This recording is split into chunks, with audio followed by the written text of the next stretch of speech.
Hello everybody, I hope everybody's doing well. Okay, so today I finally got the foot button solenoid, starter solenoid here, because this one it started going bad. I would have to move my foot to the right and push it a certain way to get it working.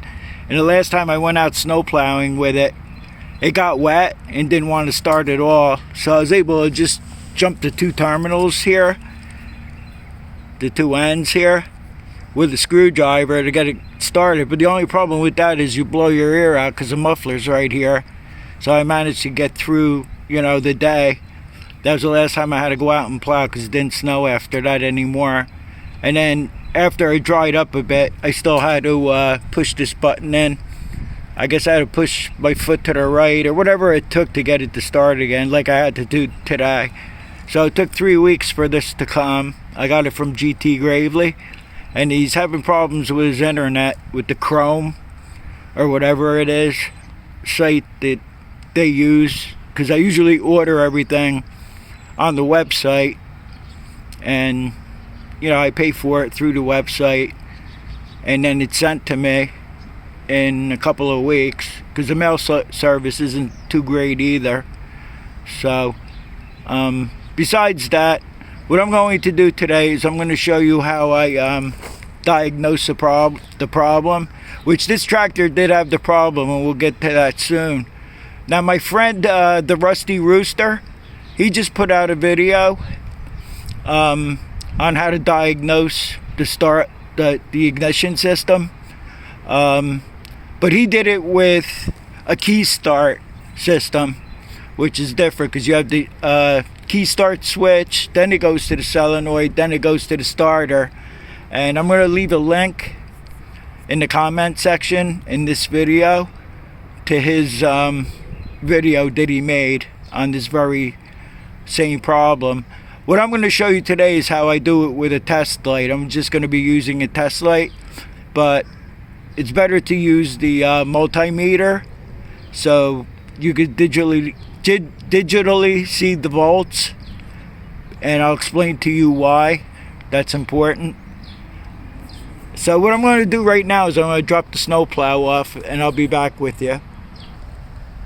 Okay, the reason why you want to use the multimeter so you get that digital reading of the volts is you want to make sure you have 12 volts in the battery. That's the first thing that you want to do. Now the positive cable is going to come down to this terminal here. Okay, so as long as you have 12 volts to the in the battery, you want to make sure you have 12 volts going to this terminal here. Now there's cases where it's either not going to work because of a bad terminal end, battery terminal end, or in the cable. Sometimes you'll have 12 volts in the battery, but you'll have like 8 volts in the cable going to the solenoid here, which would indicate you have something wrong in the line of the positive cable. Okay, so if you have 12 volts going here, then the cable's okay and the battery terminal end is okay. And what you're going to want to do then is you're going to want to push this button in. So once you push this button in, it's making contact to this terminal on this side, and you want to make sure you have 12 volts going there. And then off this terminal, there's a short battery cable that goes to the starter.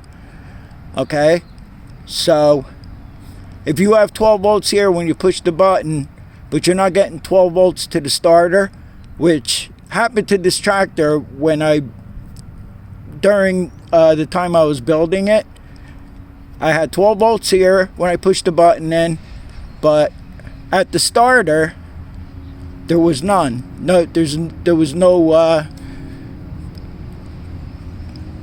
no juice going to the starter, which told me that there's something wrong with this cable, which there was. So I replaced the cable, then I had the 12 volts going to the terminal, and the starter worked, of course. If you have the 12 volts that I told you when you press the button in on this side, and you're still having 12 volts going here then there's something wrong inside the starter. And that's the way, you know, you test it. Like I said, on the Rusty Roosters video, he's using the multimeter with a key start switch. And like I said, there's more to that. You know, there's the key start switch. I think I said all this already, but I'll tell you again anyway. And then you have a solenoid. And he'll explain the whole thing to you if you want to check out his channel. He has a lot of good content in there. He's a good friend of mine. And right now what we're going to do is I'm going to go ahead and do the switch. I'll take this switch out and put the new switch in.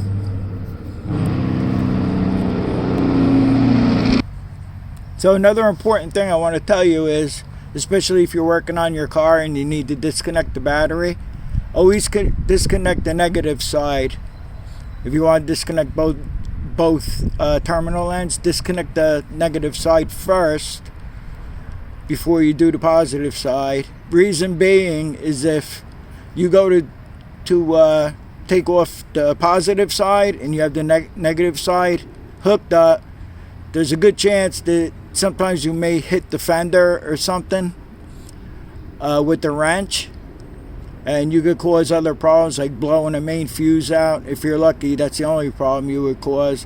Or you could harm something in the car's electrical system. So what I'm going to do now is I'm going to disconnect the battery, and I'll do it at the negative side. And then we'll get started. I've decided to pull the starter off completely. So maybe I can get the camera in there so you can see what's going on when I take the foot button solenoid switch out and put the new one in.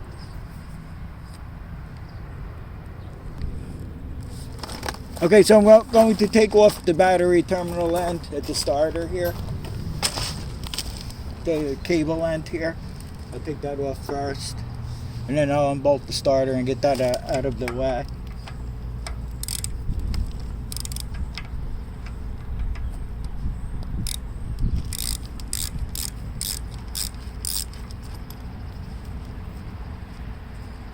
So I'm using a 1/2-inch socket for this nut here on the cable.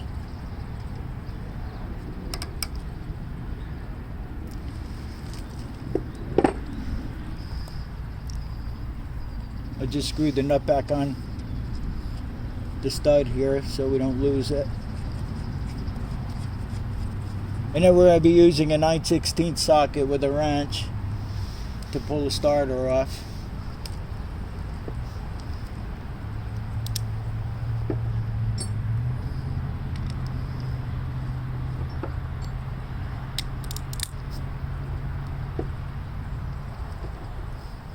This makes it easier for me to change out the foot button solenoid.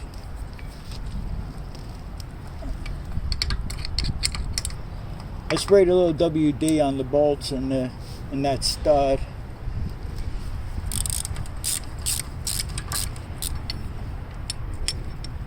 I always take the bottom bolt out first.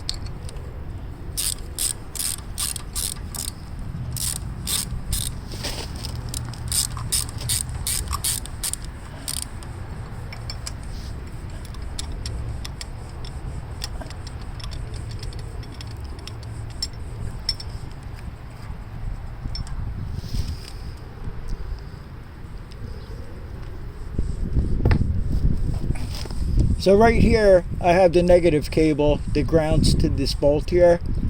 I've had some comments to where guys use the shorter cable, which I've seen that before. First of all, I don't have shorter cables. Second of all, I think it's a neater job of running the cables instead of the cable coming up by the handlebar bracket there. I don't know, it's just me. I'm just funny that way with different things.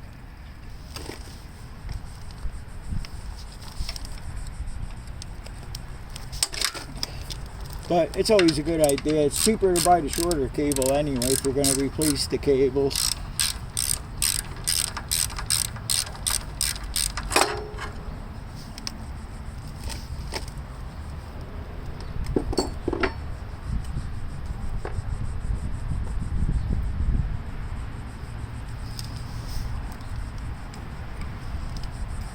I'll put this bolt out of the way so we don't lose it. In fact, I'll put the nut back on the bolt just because.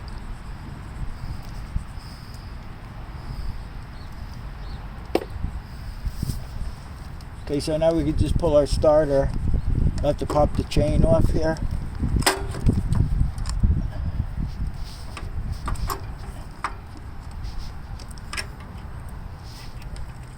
And I'll just put the starter out of the way here. And now I have to see where I can put you, where you could see what I'm doing here.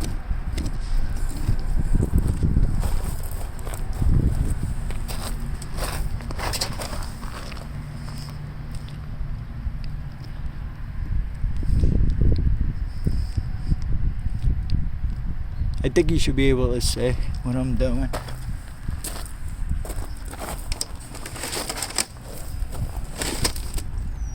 Okay, so I have the one cable that went to the starter is here. So that's going on the one of the posts. It doesn't matter where you put these. You can put them either way because it doesn't make contact until you push the starter button in itself. So you don't have to worry about how it goes.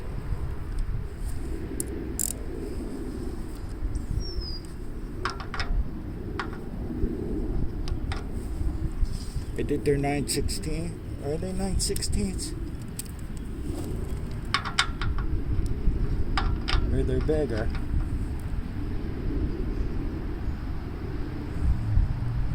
Okay, this has bigger studs on it than I thought. The new starter button has 9/16 nuts. You would use a 9/16 socket. So I'm gonna have to go get a 5/8 wrench or a socket, and I'll be right back with you.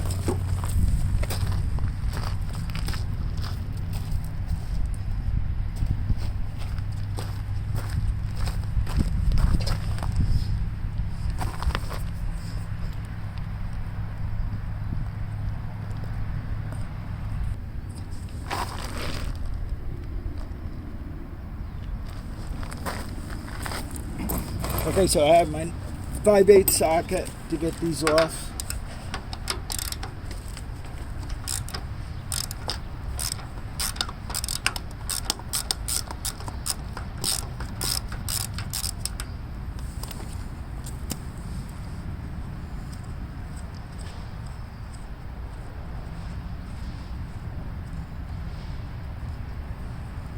So I won't save the old button, but I'll save these, the lock washer and the nut, because it might come in handy for something else.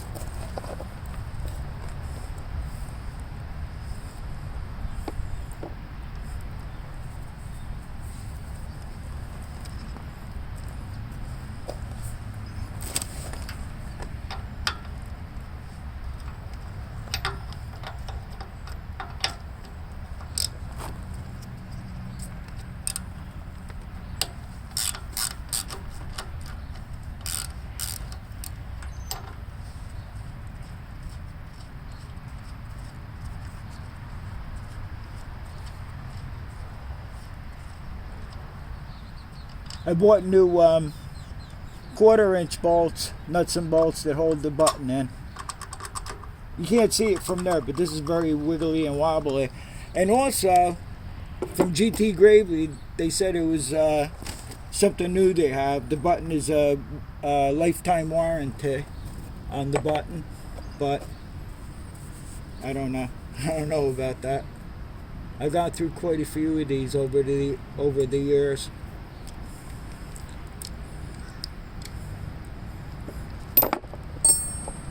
Because don't forget, I have an open trailer, so when I go plowing, there's a lot of road salt and everything, water hitting this machine all the time, constantly. So I don't know if it's going to withstand that.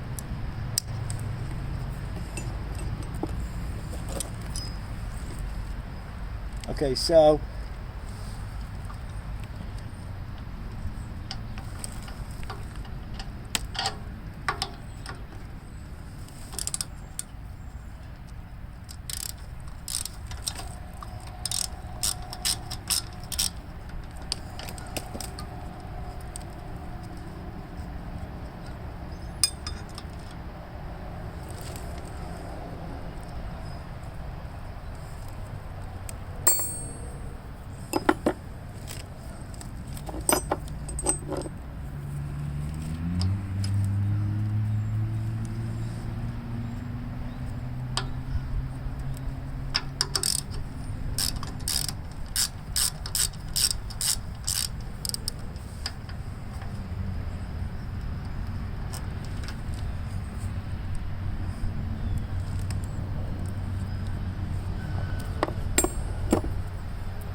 Okay, it's just a little stuck. So here's the old button here.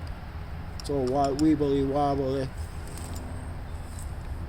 That's garbage. There's nothing to save off that anymore. And now we just go ahead and put on our new button here. First I'll take off the nut and the washers. They got lock washers. So the nuts and bolts I bought lock washers also, because this had no washers at all. So all I would want to do is just put a lock washer on the nut end of the mounting bolts.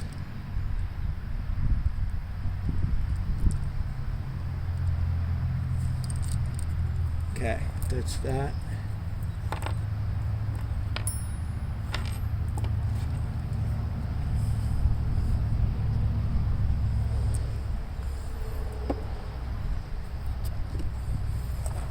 So just take our new one and just slide it right in here. And like I said, it doesn't matter where you put the cables. It doesn't make a difference. You can put them on either terminal post. Because like I said, the only way it makes contact to either post is when you push the button in. So I'll go ahead and get the nuts and bolts for it.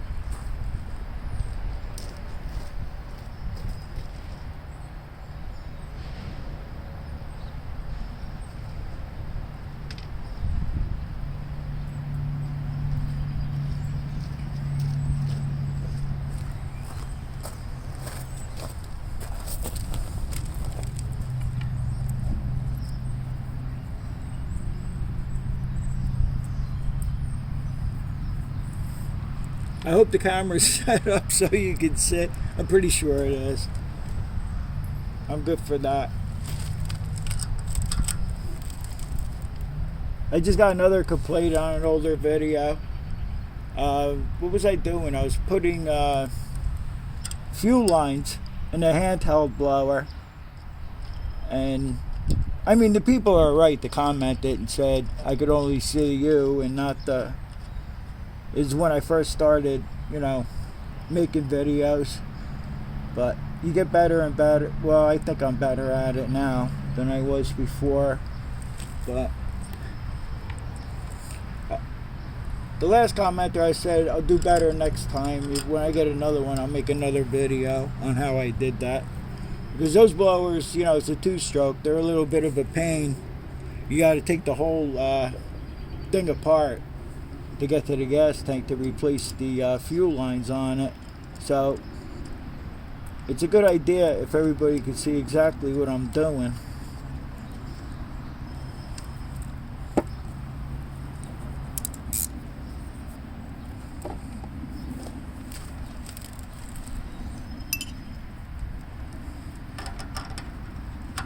So I put the bolts in. I put the bolts through. I put the lock washer on, put the nut on both mounting bolts here. I'll just tighten them up evenly, left to right.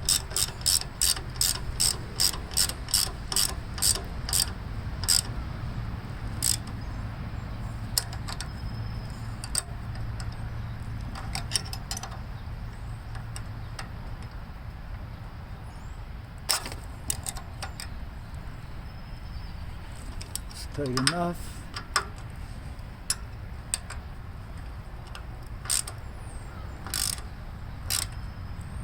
And that's tight enough. So I'm going to put the cable, I think, on this terminal here.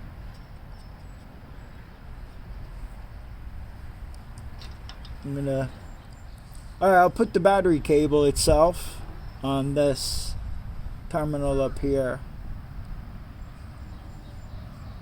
I'm just wondering right now, because this cable's pretty short. Oh yeah, if I put this up here, it'll be closer to the starter. If I put it down here, I think we're still alright. Okay, so I'll put the positive cable that comes off the battery, I'll put that on top. If I have to switch them, we'll switch them. So I'm going to put, oh, I'm using the wrong, I want to use our brand new hardware. So I'm going to put the lock washer on and put the nut on.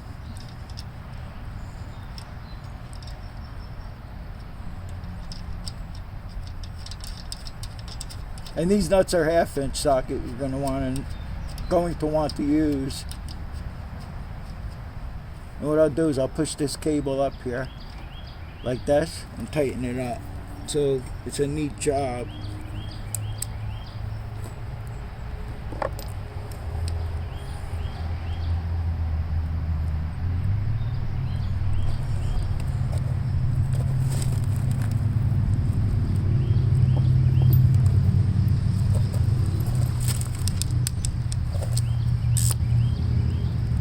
So just push that up there as far as I can.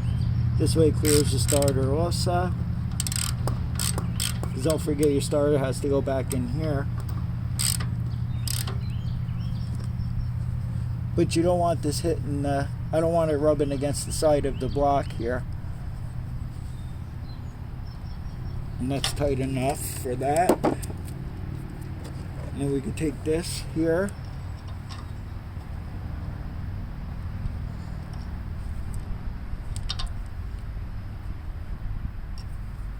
If it went like this, yeah, because there's a little bend in it. Yeah, and then this will go right to the starter. So I'm just going to put the nut, the lock washer, and I'm going to screw the nut on there, but I'm not going to tighten it up yet until I get the starter reinstalled again.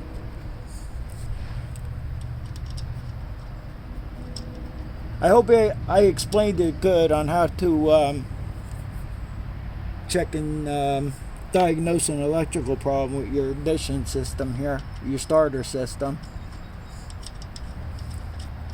And that's how I do it.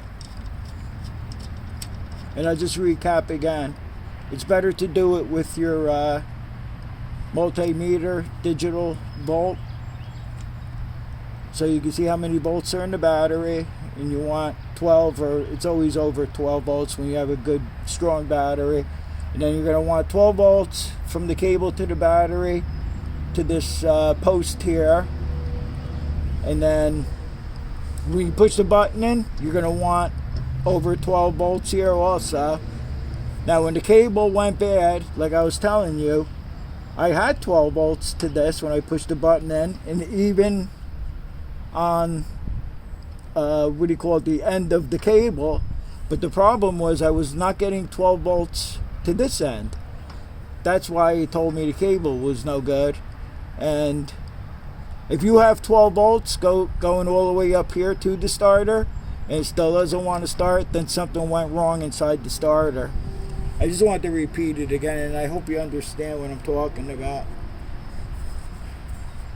Okay, so I'm going to reinstall the starter off camera, and then I'm going to put the tractor back down on the jack here before I put the plow on it, and we'll test it and make sure it works.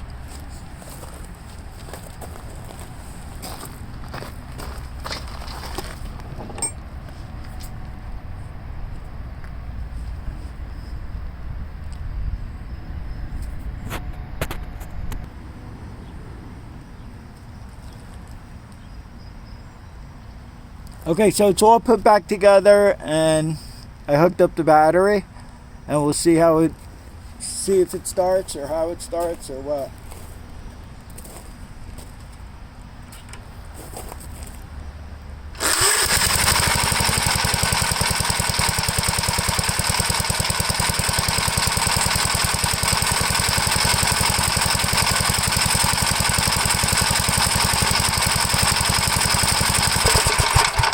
So that's a whole bunch easier now to start, and it's all set for next year if it ever snows again. And that's going to be it for this video. I hope I explained everything right to you, and thanks for watching, and I'll see you on the next one. And don't forget the Rusty Rooster. I'll leave the link, like I said, down below in the comments. And until next time, everybody stay safe.